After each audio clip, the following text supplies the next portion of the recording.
Bonsoir et bienvenue dans l'interview. Aujourd'hui, je reçois Arno Pinksteren.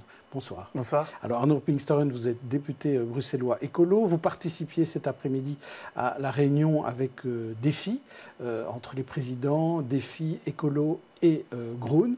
Alors on parle d'un accord, d'un préaccord. Sur quoi êtes-vous d'accord ? Mais ce n'est pas la première fois que Écolo et Défi se rencontrent. Ce qui était neuf, c'était que nous sommes venus, vu qu'on parlait de Bruxelles, avec notre partenaire, Groen. Donc c'était finalement une confirmation des convergences fortes qui existent sur notre volonté commune, donc de Défi et des écologistes, d'assainir les pratiques politiques. Alors, Écolo, en son temps, avait proposé, ça remonte à quelques semaines, mais le temps est long pour le moment en politique, 17 mesures pour assainir ces pratiques politiques. Défi était venu avec une quarantaine de mesures et donc nous avons parcouru ces documents et nous avons constaté les convergences. C'est un travail qui a été très constructif et dont les détails seront communiqués demain et lors d'une conférence de presse après validation des instances respectives. Donc alors, voilà, mais les grands enjeux sont connus. Je veux donc dire, la transparence. C'est clair que là, vous étiez d'accord, les trois parties étaient d'accord là-dessus. Sur la question de la transparence, sur la question des cumuls, sur la question des rémunérations. Donc, on les connaît, je ne dévoile rien ici en disant qu'il y a une série d'éléments symboliques forts qui doivent être recherchés dans cet assainissement des pratiques politiques. Et je pense qu'en tout cas, avec Défi, nous sommes mis d'accord pour avancer de façon volontariste sur différents thèmes qui sont très nombreux, mais qui rencontrent aussi les grandes priorités du moment. Alors, je sais que vous voulez garder un peu le suspense jusqu'à demain, mais enfin, sur le décumul intégral, par exemple, Défi avait dit d'accord, mais si tout le monde le fait dans toutes les assemblées, est-ce que là, vous êtes mis d'accord pour déjà faire un décumul intégral au niveau des assemblées bruxelloises? Mais je pense que ce sera Défi à répondre à cette question-là. En tout cas, nous, notre demande, c'était de commencer dans une réflexion bruxelloise. Et aujourd'hui, la discussion était bruxelloise avec Écolo, avec Groen et avec Défi. Et on a avancé sur ce sujet. Alors, en quoi un accord entre ces trois partis, ces trois petits partis, par rapport au MR et au PS en tout cas, peut faire avancer une solution quelconque? C'est un début, c'est un embryon, d'accord. On pense que Défi fait partie de la majorité, pour autant qu'il y ait toujours une majorité, nous de l'opposition. Donc c'est déjà un bon début pour essayer de travailler chacun de notre côté à des solutions. Ce qu'on constate, c'est que aussi il y a eu toute une série de discussions entre la coprésidence écolo et le CDH et le MR.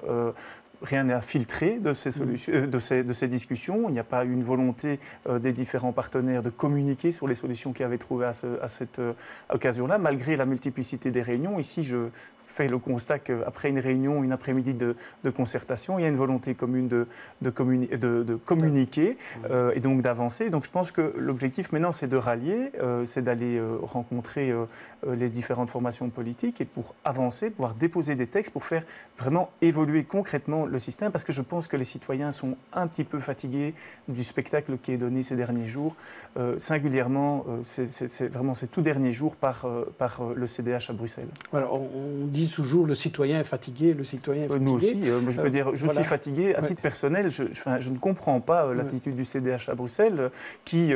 Tout est de la faute du CDH.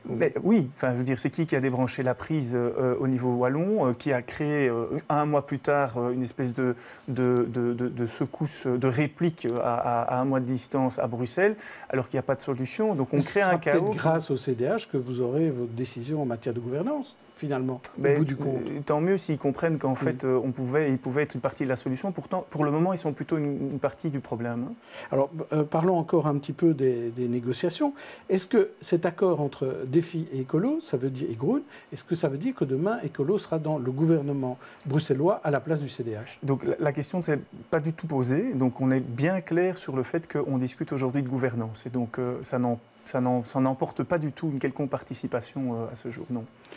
Ok. Et Groen, on avait dit que ça posait un problème avec les autres partis flamands qui ne voulaient pas de Groen. Alors ça, c'est une complexité qui aurait échappé au CDH en général et aussi au CDH bruxellois. C'est que lorsqu'on crée une crise de ce type-là, à Bruxelles, elle est encore plus compliquée à résoudre puisqu'il y a aussi l'aile flamande du gouvernement et du Parlement. Oui. Alors je voulais parler avec vous de la commission d'enquête Salut Social aussi, parce qu'on voit que cette commission, c'est pas facile son travail. On l'a vu aujourd'hui, le droit au silence, le droit à l'image. Comment on peut peut vraiment faire avancer les travaux? Parce que Mme Perretta n'a rien dit. Demain, ce sera au tour d'Yvan Mayer. Parlera-t-il? Point d'interrogation. Oui, point d'interrogation, effectivement. C'est un travail très délicat hein, que doivent faire les commissaires. Alain Marron me disait, on doit à la fois ne pas empiéter sur une enquête judiciaire, mais à la fois faire notre travail d'investigation parlementaire. Et donc c'est un exercice d'équilibrisme. Est-ce qu'on a eu tort de faire finalement cette commission d'enquête, alors qu'il y avait une enquête judiciaire? Je pense que les deux ont le pertinence, parce qu'il y a des responsabilités politiques à identifier, puis il y aura des responsabilités pénales éventuellement à identifier. Mais donc les deux processus ont leur pertinence. La justice ne se prononce pas sur les aspects politiques et le politique n'a pas à se prononcer sur les aspects pénaux. Et donc on a dans cette logique-là une pertinence et une logique, une pertinence à avoir ces deux procédures qui se déroulent en parallèle. Oui. Est-ce que ça veut dire que demain, c'est-à-dire au retour des vacances, sans doute fin août ou début septembre, il faudra entendre les responsables politiques?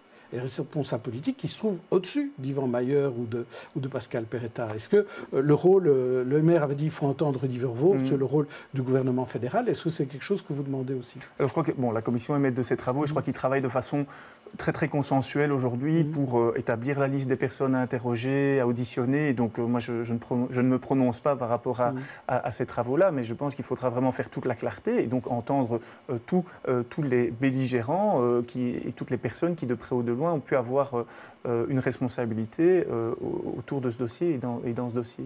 Alors pendant ce temps-là, le Parlement travaille. Ah oui, oui.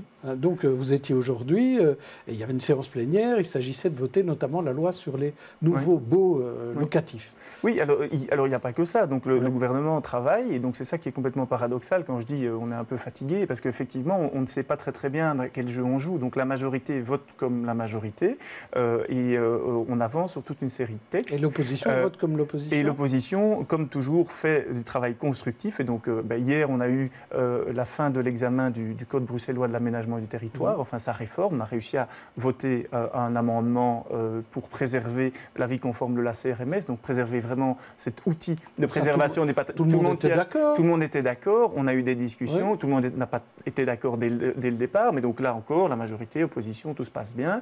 Le texte poursuit son travail. Lorsqu'il y a des frottements, on retrouve les bons vieux clivages de la majorité et de l'opposition. Sur la régionalisation du bail ce matin, ça a été un petit peu, même complètement la même réalité en termes de vote. Et donc on a eu une majorité, un gouvernement qui a fait des ouvertures par rapport à un texte, et donc ça il faut le saluer, mais quand même finalement des ouvertures réduites et une logique et une rigueur de majorité en termes de vote qui a été confortée aujourd'hui. Alors demain aura lieu le dernier gouvernement avant les vacances, c'est le 21 juillet, demain après-midi. Qu'est-ce qui va se passer entre Céline Frémaux et Rudy Verwoerd, qui sont quand même envoyés des noms d'oiseaux pendant tout le week-end? Je ne suis pas sûr qu'ils partiront en vacances ensemble. Ça, c'est en tout cas un premier constat. Je ne sais vraiment pas de quoi l'avenir sera fait en termes de gouvernement bruxellois. Je crois que les vacances feront peut-être du bien à certains qui se diront que leur responsabilité, c'est plus d'avancer, de trouver des solutions plutôt que de déclencher des problèmes. Donc j'invite par exemple Mme Frémaux à avancer sur sa zone de basse émission, sur la question de la qualité de l'air. J'ai été la semaine dernière visiter l'adjoint au maire parisien qui nous explique tout ce qu'ils font et toutes les avancées qu'ils engrangent en matière de lutte contre la pollution de l'air. À Bruxelles, on ne voit rien venir et cette zone de basse émission doit entrer en vigueur au 1er janvier de l'année prochaine. Donc on se rend compte qu'il y a quand même des choses et des avancées à engranger d'ici les prochaines semaines et dès la rentrée. Donc je l'invite vraiment à travailler à ces solutions-là plutôt. Quand on vous entend, quand on décrypte un peu ce que vous dites, finalement, Écolo n'a pas envie de monter dans un gouvernement régional et vous préférez qu'ils aillent au bout de leur législature, donc jusqu'en 2019, et qu'ils fassent finalement ce qu'ils ont prévu de faire. Mais déjà qu'un gouvernement fasse ce qu'il a prévu de faire, c'est plutôt pas mal. Alors il y a des choses qui ne nous plaisent pas dans ce que ce gouvernement a décidé de faire en 2014. On continuera à le dénoncer. Puis on verra qui se retrouve encore dans ce gouvernement et quelle majorité il y a pour porter cette déclaration gouvernementale, cet accord de majorité qu'ils ont conclu au lendemain des élections de 2014. Alors il y a d'autres textes qui devaient atterrir sur les bancs du Parlement. C'était ces fameux textes sur la gouvernance, justement, entre tous les partis partis bruxellois, francophones, néerlandophones. 4 mois de discussion et on ne sait toujours pas s'il y aura des textes qui seront déposés jeudi. Non, c'est pathétique. Et donc, ce qui s'est passé, c'est que vendredi, lors de la dernier groupe de travail qui devait un peu vraiment faire du fine-tuning, comme on dit, qui devait vraiment faire les dernières corrections avant une communication et un dépôt des textes, lors de ce dernière réunion, le MR et le CDH ont joué au questionnement, à la remise justement en question de toute une série d'aspects. Un travail finalement de sape ou de ralentissement d'avancées qui avait pourtant été négocié longuement, comme vous l'avez rappelé, et qui aurait permis de montrer qu'à Bruxelles, on décidait, on avançait. Et donc, on va voir comment ça va se passer, si les textes vont être déposés, ils seront pris en considération jeudi, je l'espère, et on pourra avancer à la rentrée et travailler à l'analyse de ces textes et à leur vote. Ce qui est quand même un petit peu bizarre et un petit peu difficile à comprendre, certainement pour les gens qui nous regardent, et même pour moi, c'est de voir qu'à tous les endroits, on discute de gouvernance. Et on retrouve finalement les mêmes personnes qui discutent. Et pour l'instant, et même quand vous en discutez avec des filles, ok, vous arrivez à un accord, apparemment, avec les autres partis, on verra, on ne sait pas, à la Chambre, il y a déjà des accords, mais pas grand-chose, dans les autres assemblées non plus. Est-ce que ça a vraiment du sens de discuter séparément de tout cela ?